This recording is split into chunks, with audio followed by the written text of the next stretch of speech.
Maranatha, Maranatha, Maranatha, Maranatha, Maranatha, Maranatha, Maranatha, Maranatha,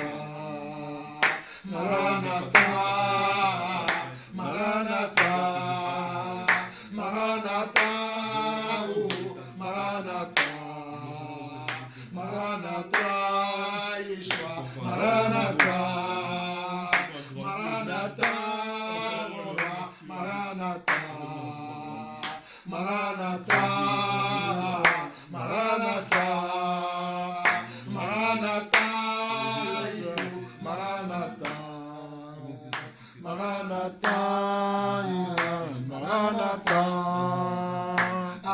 Amen, amen, amen, amen,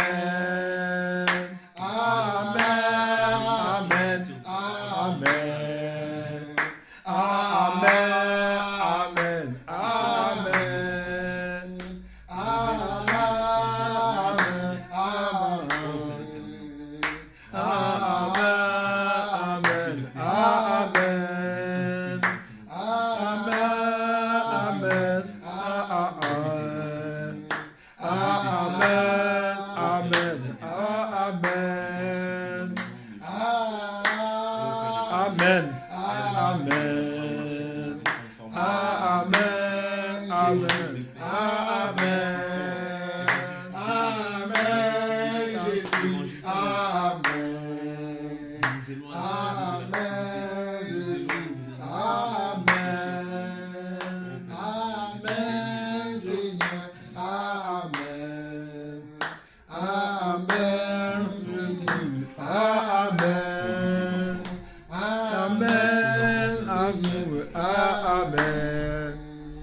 Alléluia.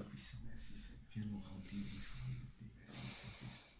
Seigneur, maintenant qu'on est dans la route, nous cherchons qui est là. Moi, je veux m'en remettre à toi et m'attacher à toi tous les jours.